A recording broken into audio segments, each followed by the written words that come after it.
कहानी की शुरुआत होती है दशक 1914 में। हम एक जहाज को समुद्र से एक द्वीप की ओर जाते हुए देखते हैं, जिसमें एक व्यक्ति जिसका नाम फ्रेंड था, लेकिन हम उसे अमीगो कहेंगे, वह मौसम के ऑब्जर्वर के रूप में काम करने आया था। सरकार ने उसे एक द्वीप पर भेजा ताकि वहां के पूरे साल के मौसम की जानकारी प्राप्त की जा सके। अमीगो जहाज के कप्तान के साथ द्वीप में प्रवेश करता है। वहां उसके रहने के लिए एक केबिन बनाया गया था। उसे सरकार को मौसम की जानकारी वहीं से देनी थी। केबिन में जाने पर पता चला कि पिछला मौसम अधिकारी गायब है। तभी वहां अमीगो को एक लाइट हाउस दिखाई दी। जहाज का कप्तान और अमीगो उस लाइट हाउस की ओर जाते हैं। रास्ते में उन्हें एक झरना दिखता है जिस पर ग्रूनर ओन्स दिस फाउंटेन लिखा होता है, लेकिन वे इसे नजरअंदाज करके आगे बढ़ते हैं। जब वे लाइट हाउस के पास पहुंचते हैं तो देखते हैं कि उसके चारों तरफ जाल बिछे हैं। वे फिर से नजरअंदाज करके लाइट हाउस में जाते हैं।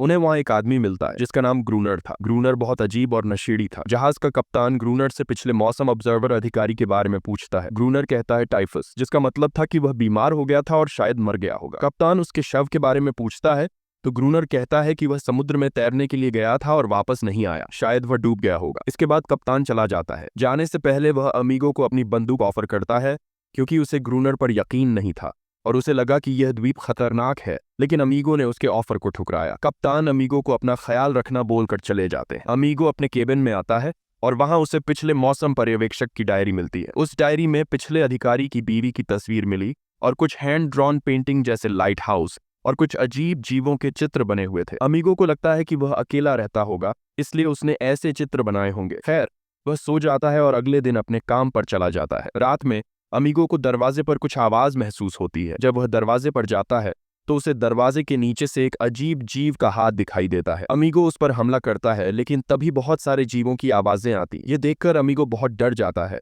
और तहखाने में चला जाता है। वह पूरी रात वहीं रहता है। सुबह जब वह केबिन के बाहर जाता है तो उसे अजीब पैरों के निशान मिलते हैं जो उसके केबिन से समुद्र की ओर जा रहे थे। अमीगो को कुछ समझ नहीं आता तो वह ग्रूनर से मिलने लाइट हाउस जाता है, लेकिन ग्रूनर उसके लिए दरवाजा नहीं खोलता और कहता है कि तुम्हें उनके साथ ही वापस जाना चाहिए था। अमीगो जानता था कि जो जीव रात में उसके केबिन आए थे वे आज फिर से आ सकते हैं, इसलिए वह अपने घर के चारों ओर लकड़ियां लगाता है, जाल बिछाता है और सभी खिड़कियों और दरवाजों को कवर करके तैयार हो जाता है। जब वह घर के अंदर आता है तो उसे केबिन में कई गोलियां और एक राइफल मिलती है। इससे उसका कॉन्फिडेंस बढ़ता है। जैसे ही रात होती है जीव फिर से आने लगते हैं और अमीगो उन पर गोली चलाना शुरू कर देता है, लेकिन जीव इतने बड़े तादाद में थे कि अमीगो ने अपने केबिन के चारों ओर आग लगा दिया ताकि वे उसे पार न कर सके, लेकिन इससे उसका केबिन भी जलने लगा। अमीगो डर जाता है कि उसका केबिन जल न जाए, इसलिए वह केबिन के बाहर आता है। वह देखता है कि सभी जीव आग की वजह से दूर चले गए। वह एक पत्थर के पास बैठकर अपने जलते केबिन को देखता है। तभी बारिश होने लगती है। सुबह वह देखता है कि ग्रूनर बाहर पानी भरने आया है। एक जीव अमीगो के पास आता है जिससे अमीगो डरता है और वह अपनी बंदूक उसकी ओर तानता है, लेकिन ग्रूनर उसे छोड़ने के लिए कहता है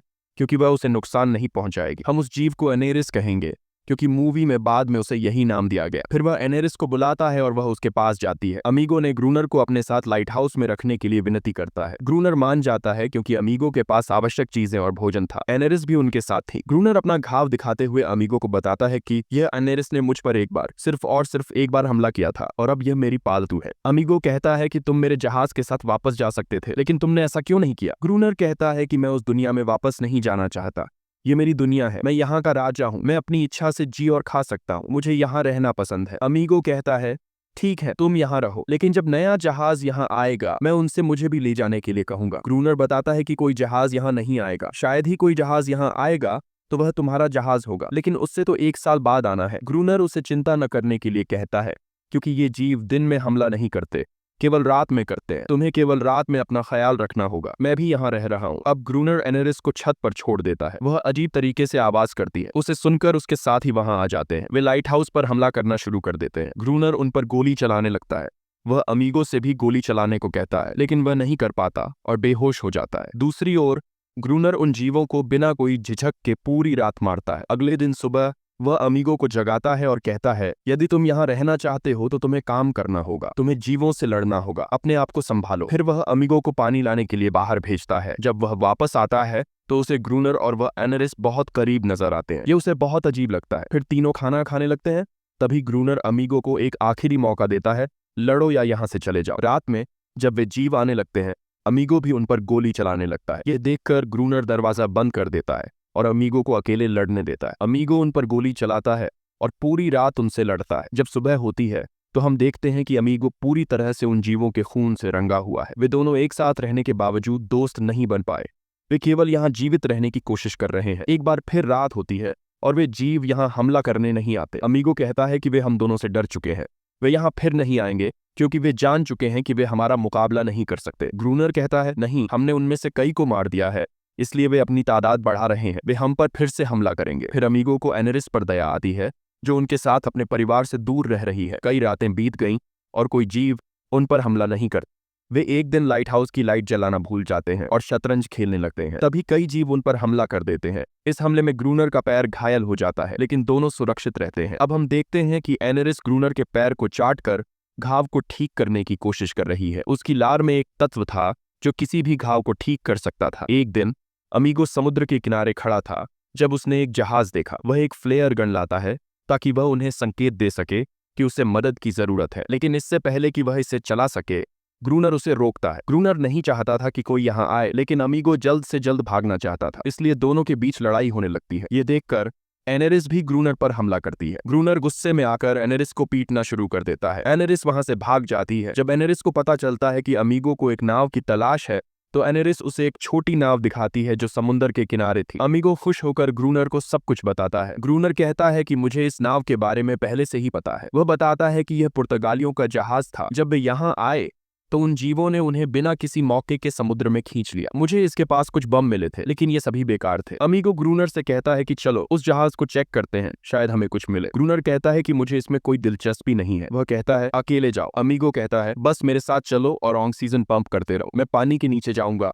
और सोचो कि अगर हमें डायनामाइट मिलते हैं तो हम एक समय में कई जीवों को मार सकते हैं। लेकिन ग्रूनर मना कर देता है। अगले दिन जब एनेरिस पानी में नहा रही थी, तब अमीगो उसके पास जाने लगता है। ग्रूनर ये सब देख रहा था और उन्हें इतने करीब होने से ग्रूनर को बहुत गुस्सा आता है। जब अमीगो लाइट हाउस वापस आता है तो ग्रूनर उसे बताता है कि वह तैयार है उस प्लान के लिए। अब वे उसकी ओर बढ़ते हैं। अमीगो ग्रूनर से कहता है कि अगर मैं रस्सी को एक बार खींचता हूं तो सब कुछ ठीक है, और 3 बार खींचता हूं तो जान लो कि मुझे तुम्हारी मदद चाहिए। अब वह पानी के नीचे जाता है और लकीली उसे वहां डायनामाइट के कई डिब्बे मिलते हैं। वह एक एक करके इन डायनामाइट के डिब्बों को ग्रूनर को सौंपता है। तभी वहां कुछ जीव आ जाते हैं। अमीगो डर जाता है और ग्रूनर की मदद के लिए रस्सी खींचता है, लेकिन ग्रूनर ऐसा नहीं करता क्योंकि अब वह उसे बचाना नहीं चाहता। फिर अमीगो अपनी पोशाक को खोलकर सतह पर आ जाता है। फिर वे उन डायनामाइट्स को लेकर चले जाते हैं। लाइट हाउस पहुंचकर वे उसके चारों ओर डायनामाइट लगाते हैं, लेकिन दुख की बात है कुछ दिन बीत जाते हैं और कोई जीव वहां नहीं आता। उस द्वीप पर अब सर्दी का मौसम था और ठंड बढ़ रही थी, बर्फ गिर रही थी। ग्रूनर सभी जीवों को मारना चाहता था। वह जीवों के आने का इंतजार करता रहता है ताकि वह उन्हें ब्लास्ट कर सके। ग्रूनर गुस्से में आ जाता है कि ये जीव किस तरह का खेल खेल रहे हैं। उसे लगता है कि एनेरिस ने उसे धोखा दिया है, इसलिए वह उसे मारने लगता है, लेकिन अमीगो उसे रोकता है। ग्रूनर को जलन होती है कि वे अच्छे दोस्त क्यों बन गए हैं। ग्रूनर उससे कहता है कि जीवों के आने की जानकारी दे ताकि वह उन्हें विस्फोट कर सके। अमीगो दरवाजे पर उन जीवों का ध्यान रखता है। ग्रूनर एनेरिस को छत पर ले जाता है और उसे चिल्लाने और रोने के लिए कहता है ताकि सभी जीव उसकी आवाज सुनकर यहाँ आए। वह रोने लगती है और अन्य जीव वहां आने लगते हैं। जैसे ही वे आते हैं वे अमीगो पर हमला करते हैं और वह लाइट हाउस की छत पर चला जाता है। ग्रूनर डायनामाइट विस्फोट करता है। काफी जीव मारे जाते हैं, लेकिन ग्रूनर यही नहीं रुकता और दोबारा विस्फोट कर देता है, जिससे सारे जीव मारे जाते हैं और वे दोनों भी घायल हो जाते हैं। जब वे एनेरिस को ढूंढते हैं तो वह वहां नहीं होती है, वह वहां से चली गई थी। वे देखते हैं कि कुछ जीव अभी जिंदा है तो वे उन्हें मारने लगते हैं। उनमें से एक उनका लीडर भी था। कुछ देर बाद अमीगो अपना पछतावा दिखाने के लिए एक हड्डी से बनी एक छोटी नाव को समुद्र के किनारे रख देता है। अगले दिन हम देखते हैं कि एनेरिस और कई जीव वहां आते हैं। यहाँ अमीगो को एहसास होता है कि वे कभी लड़ना नहीं चाहते थे, वे केवल शांति चाहते थे,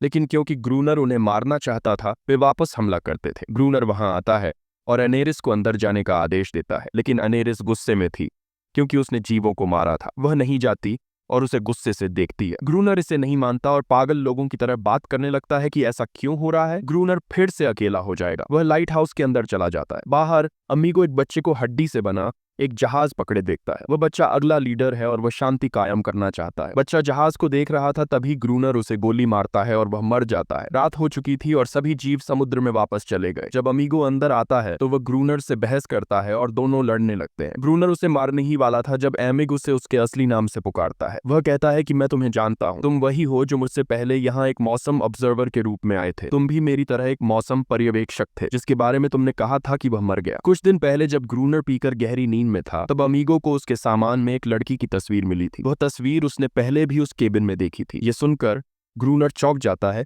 क्योंकि वह अपनी पहचान कभी उजागर नहीं करना चाहता था, अन्यथा उसे वहां से वापस बुलाया जाता। उसका दिमाग वैसे भी संतुलित नहीं था। वह लाइट हाउस के बाहर चला जाता है और सभी जीव उसे मार देते हैं। अब अमीगो यहाँ अकेला रह जाता है। वह यहाँ पूरे 1 साल तक रहता है और फिर कुछ लोग और कप्तान यहाँ आते हैं और उनके साथ एक मौसम पर्यवेक्षक भी होता है जो अब अमीगो की जगह काम करेगा। यहाँ अमीगो की हालत बहुत खराब थी। उसके बाल और दाढ़ी बढ़ गई थी। वे उसे ग्रूनर समझ लेते हैं जो लाइट हाउस में काम करता है। अमीगो भी चुप रहता है क्योंकि वह उन्हें अपनी सच्ची पहचान नहीं बताना चाहता था। जब वे उससे अमीगो के बारे में पूछते हैं तो वह वही जवाब देता है जो ग्रूनर ने दिया था कि वह बीमार हो गया और मर गया। अमीगो यहाँ ग्रूनर जैसा ही महसूस कर रहा था। वह यहाँ शांति से रह रहा था और कोई उसे कुछ नहीं कह रहा था। उसे यह जीवन पसंद आ रहा था। तभी जहाज का कप्तान कहता है कि इस पूरी जगह पर खोज करो और फिर हम देखते हैं कि यहाँ क्या चल रहा है। तभी अनेरिस भागकर समुद्र में कूद जाती है। इससे हमें समझ आता है कि ये दोनों यहाँ एक साथ रह रहे थे।